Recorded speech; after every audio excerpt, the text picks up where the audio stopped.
Pada kesempatan kali ini kita akan membahas mengenai rangka batang.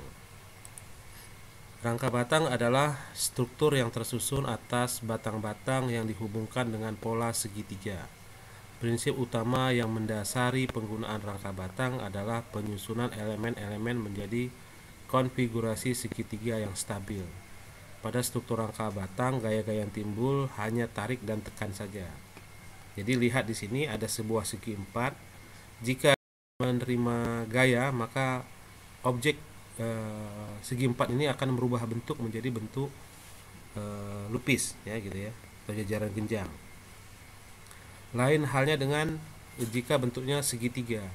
Bentuk segitiga ini sangat stabil. Jika diberi gaya tekan, maka dia tidak akan berubah bentuk. Oleh karena itu, untuk struktur rangka batang, dia harus dibentuk dari rangkaian-rangkaian segitiga, bukan dari rangkaian segi empat. Hal yang penting pada rangka batang adalah bahwa struktur hanya dibebani oleh beban-beban terpusat yang bekerja pada titik buhul. Apabila gaya tersebut langsung bekerja pada batang, maka akan timbul tegangan lentur pada batang. Nah, ini yang harus diperhatikan, bahwa diusahakan bahwa beban-beban yang bekerja pada rangka batang itu harus bekerja di titik buhul, bukan di batang. Karena batang akan tertekuk jika dibebannya di batang. Ini contoh struktur rangka. Ya, struktur rangka seperti ini kalau dibebani maka ada beberapa elemen yang mengalami gaya tarik. Contohnya ini di bagian bawah, T ini tension, tarikan, dan bagian atas kompres atau tekanan, dan di bagian yang tegak semuanya kompres, dan bagian yang miringnya adalah tension atau tarikan.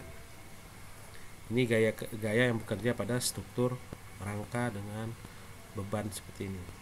Yang tadi kita jelaskan tadi, beban itu harus di titik buhul, tidak boleh di batang, karena kalau di batang dia akan melendut dan bisa patah. Berikutnya gaya batang. Salah satu cara untuk menentukan gaya dalam batang pada rangka batang adalah dengan menggambarkan bentuk deformasi yang mungkin dari struktur yang akan terlihat. Apabila batang yang hendak diketahui sifat gayanya dibayangkan tidak ada, dengan demikian sifat gaya, tarik atau tekannya batang akan dapat diketahui berdasarkan analisa mengenai pencegahan deformasi. Maksudnya di sini kalau ada rangka batang, kalau kita ingin batang, misalnya batang diagonalnya kita hilangkan, nanti kita beri beban, dia akan berubah. Nah, ini contohnya ada di berikutnya. Nah, contoh seperti ini, ya, sebuah rangka batang. Nah, misalnya di sini kita ingin mengetahui bukan berapa ya, tapi gaya apa yang bekerja di batang diagonal ini. Caranya adalah kita hilangkan dulu batang ini. Nah, kalau kita hilangkan, ketika kita beri beban, tentu bentuknya akan berubah seperti ini. Ya, karena ini ada beban terpusat P, otomatis dia akan ke bawah, menurun. Maka sisi ini semakin menjauh. Kalau menjauh berarti batang yang ada di sini ada fungsinya adalah menahan gaya tarik, ya, sama ya. Nah, begitu juga jika kasusnya seperti ini, ada beban terpusat. Oh, ini tadi ya, udah gaya tarik. Terusnya kasus yang kedua rangka batang B, ya. Nah, ini kebalikannya, tadi gayanya diagonalnya dari F ke B dan B ke D. Sekarang dari A ke E dan E ke C. Nah, jika ini diberi beban, kita ingin tahu gaya batangnya ini tarik atau tekan. Caranya adalah hilangkan batang ini, kita beri beban. Kita lihat perubahan bentuknya. Ya, perubahan bentuknya seperti ini. Lihat titik A dan titik E ini semakin mendekat. Kalau dia semakin mendekat berarti batang di sini adalah menerima gaya tekan. Jadi kita tidak perlu menghitung. Hanya dengan melihat deformasi atau perubahan bentuknya, kita bisa tahu batang ini mengalami gaya tarik atau gaya tekan. Tapi besarnya tidak diketahui, karena itu harus dihitung kembali. Jadi fungsinya di sini adalah, karena kalau ketika kita pakai batang tekan, dia bisa kita ganti dengan profil. Tapi kalau dia gayanya batang tarik, kita bisa pakai kabel gitu. Jadi fungsinya di situ untuk melihat gaya tekan dan gaya tarik. Desain batang. Penentuan penampang batang yang digunakan pada rangka batang merupakan aspek yang penting dalam desain rangka batang. hal yang penting diketahui adalah bahwa batang yang memikul gaya tarik secara umum berpenampang lebih kecil daripada batang yang memikul gaya tekan. Nah, kalau karena prinsip seperti ini, maka kita usahakan struktur itu adalah struktur tarik karena dia akan hemat, batang yang dipakai cukup kecil. Dan kita harus menghindari struktur itu menerima gaya tekan karena akan boros, karena penampangnya akan lebih besar. Luas penampang batang tarik bergantung langsung pada besarnya gaya dan tegangan izin bahan, dan tidak tergantung pada panjang batang. Jadi panjang pun berapa, tegangan tariknya tetap sama. Lain halnya dengan batang tekan. Kalau dia pendek, kekuatannya lebih besar daripada kalau dia panjang. Untuk batang tekan, kita harus memperhitungkan adanya kemungkinan keruntuhan tekuk yang dapat terjadi pada batang yang panjang. Ya, contohnya misalnya ada sebuah batang korek api, kita tekan, dia kemungkinan tekuknya kecil, dia patahnya langsung hancur. Dan lain dengan jika kita tekan adalah lidi, suatu batang yang panjang, kalau ditekan dia akan melendut, melengkung, lama-lama patah. Jadi patahnya bisa akibat dari tekuk, ya. Pada rangka batang yang batang tepinya sejajar, pada umumnya gaya terbesar pada batang tepi adalah di tengah. Seperti ini batang tepi, atas dan bawah. Itu terbesarnya di tengah. Ini kalau kita mendesain secara teoritis, ya, maka batangnya akan ini kecil, ke tengah besar. Gaya terbesar pada batang gaya terbesar pada batang pengisi maksudnya di dalamnya ini, diagonal dan tegak, adalah di pinggir rangka batang yang besar, ya, seperti ini. Ke tengah makin kecil. Kebalikannya dari yang atas dan bawah, dia makin ke tengah makin besar.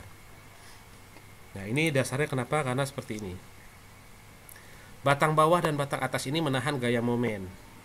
Ya, jadi karena jika ada balok ditumpu oleh dua tumpuan dengan beban yang besar, maka momennya seperti ini. Nah, momen ini adalah di pangkal 0 di tengah bentang yang terbesar, yang maksimum. Nah, karena efek dari ini, maka gaya batangnya akan lebih besar di atas dan di bawah. Sedangkan batang diagonal dan tegak ini adalah menahan gaya lintang. Kalau gaya lintang akibat beban terbagi rata seperti ini, bentuknya adalah segitiga. Gaya lintang terbesar berada di tumpuan dan 0 di tengah bentang, sehingga dimensinya akan besar di pangkalnya daripada di tengahnya. Nah, ini dia aplikasinya mekanika di dalam desain, ya. Untuk bentuk yang pelengkung, ini sama dengan batang-batang diagonal tadi, karena dia batangnya batang diagonal dirangkai, maka yang terbesar juga berada di awal dan di pangkalnya, di dekat tumpuan. Penggunaan batang tarik khusus. Apabila berdasarkan analisa suatu batang selalu berada dalam keadaan tarik dan tidak pernah berubah mengalami gaya tekan, pada batang tersebut kita dapat menggunakan kabel baja sebagai bahan strukturnya. Atau kebalikannya, jika dia sekali tarik sekali tekan, maka tidak boleh pakai baja, karena ketika bekerja gaya tekan, kabel baja tidak bisa menahan gaya tekan. Jadi ini prinsipnya, kalau dia gayanya selalu tarik, maka boleh pakai baja, kabel baja. Penggunaan kabel baja di sini dengan pertimbangan bahwa kabel mempunyai kemampuan yang tinggi terhadap gaya tarik namun lemah terhadap gaya tekan. Nah, ini dia jenis umum batang pada rangka batang. Ada batang profil, ada kabel, ya. Nah, kalau batang profil ini dia mampu menerima gaya tarik dan gaya tekan, sedangkan kabel hanya mampu menahan gaya tarik, sedangkan tekannya dia tidak mampu sedikit pun. Kemudian rangka batang menggunakan kabel untuk tarik. Nah, ini seperti ini, pada konstruksi seperti ini, gaya yang bekerja di bawah dan diagonal ini tarik, maka konstruksi ini bisa atasnya pakai profil, ya, bisa tekan di bawah, yang batang bawah dan diagonal bisa pakai kabel baja. Nah, jadi penempatan kabel ini harus tahu dulu kita gaya-gaya batangnya. Tidak bisa sembarangan kita mau pakai kabel atau pakai profil. Kalau profil semua boleh, karena profil bisa menahan gaya tarik dan tekan. Hanya kabel yang harus kita pertimbangkan, karena kelemahan kabel tidak bisa menahan gaya tekan. Salah satu yang menimbulkan pertanyaan dalam penggunaan kabel untuk rangka batang adalah masalah kestabilan. Pembalikan tegangan dari tarik menjadi tekan dapat menyebabkan seluruh rangka batang menjadi tidak stabil. Pembalikan tegangan dapat terjadi apabila lokasi ataupun besar beban eksternal berubah seperti diperlihatkan pada gambar berikut. Nah ini ya, ada sebuah konstruksi. Jika gayanya bekerja di titik F, maka konstruksi ini batang diagonalnya tekan, batang atasnya tekan, batang ini tekan ya, begitu. Nah ini yang kita perhatikan batang diagonalnya. Batang diagonalnya mengalami tarik. Nah karena dia tarik, kita pakailah dia kabel baja. Struktur stabil. Nah yang berikutnya, ketika struktur yang sama, bebannya berubah. Pertama ada di F, sekarang berpindah ke E. Ternyata struktur tidak stabil. Kenapa? Karena ketika dia berada di E, gaya yang bekerja di batang BE itu adalah tekan, dan kabel tidak mampu menahan gaya tekan sehingga struktur collapse atau tidak stabil. Nah begitu juga pada kasus yang lain dengan diagonalnya yang berubah ya. Tadi arahnya diagonalnya BE, sekarang dari F ke C. Nah pada F ke C, ketika dia diberi beban di titik E, maka gaya yang timbul di batang diagonal adalah tarik, sehingga bisa diganti dengan kabel. Tapi ketika gaya ini berubah ke titik F ya seperti ini, maka yang muncul gaya di sini adalah kompres. Ini salah gambarnya ya. Ini harusnya titiknya di sini P-nya. Maka kompres atau tekan, maka struktur juga tidak stabil. Jadi solusinya bagaimana? Maka kalau kita ingin pakai kabel, maka di sini kabelnya harus hilang. Jadi ketika beban di sini, maka gaya batang ini yang menahan struktur. Tapi ketika beban P ini bekerja di E, maka yang menahan adalah batang FC yang saling bergantian. Batang yang lain tidak bekerja, tidak masalah itu. Jadi fungsi kabel silang adalah seperti ini. Dan biasanya kabel silang ini dipakai untuk menahan beban angin, karena beban angin bisa berubah dari kiri dan ke kanan, tidak tetap bebannya. Yang lain dengan beban mati yang selalu arahnya mengikuti beban arah gravitasi. Kalau angin bisa berubah-ubah atau gempa, jadi ikatannya adalah bisa menggunakan rangka baja, kabel baja double ya, silang.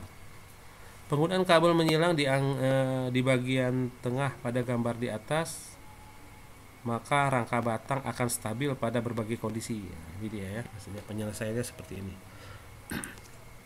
Berikutnya kita bicara mengenai tekuk lateral pada rangka batang. Lateral itu adalah gaya samping ya. Kalau bukannya vertikal beban gravitasi, ini gaya lateral seperti gaya angin atau gempa. Pada struktur rangka bidang biasanya didesain untuk menahan gaya vertikal. Nah, pada gaya-gaya vertikal ini strukturnya sangat kuat. Tapi ketika ada gaya horizontal bekerja pada rangka bidang, struktur akan melendut, akan berubah bentuk. Ya, seperti ini. Karena dia memang didesain untuk beban-beban vertikal. Lalu bagaimana kita mengantisipasi ini agar struktur kita tidak rusak bila ada gaya horizontal? Pada struktur demikian, selain ada kemungkinan tekuk setiap batang, nah ini saya lanjutkan saja biar cepatnya. Nah ini gambarnya seperti ini. Ini bisa kita beri sebuah plat di sini, seperti bidang geser ya. Jadi kalau ada gaya dari horizontal, yang menahan itu adalah bidang geser ini, bidang plat di atasnya ini, sehingga dia tahan terhadap gaya vertikal, juga tahan terhadap gaya horizontal. Atau dirubah bentuknya menjadi seperti ini ya, ada rangka lagi, rangka dari tegak. Oke, jadi ini sifatnya nanti menjadi rangka ruang, karena sudah meruang ya, tidak lagi bidang. Nah rangka ruang seperti ini tahan terhadap gaya horizontal dan vertikal, dan posisinya bisa diterbalik ya, sama dia fungsinya, jadi bisa terbalik. Kemudian tinggi rangka batang. Salah satu pertanyaan yang sering muncul dalam desain rangka batang adalah berapa tingginya yang optimum. Penentuan tinggi optimum yang yang meminimumkan volume total rangka batang bukanlah hal yang mudah. Pada umumnya proses optimasi membuktikan bahwa rangka batang yang relatif tinggi dibandingkan dengan bentangnya merupakan bentuk yang paling efisien dibandingkan dengan rangka batang yang relatif tidak tinggi.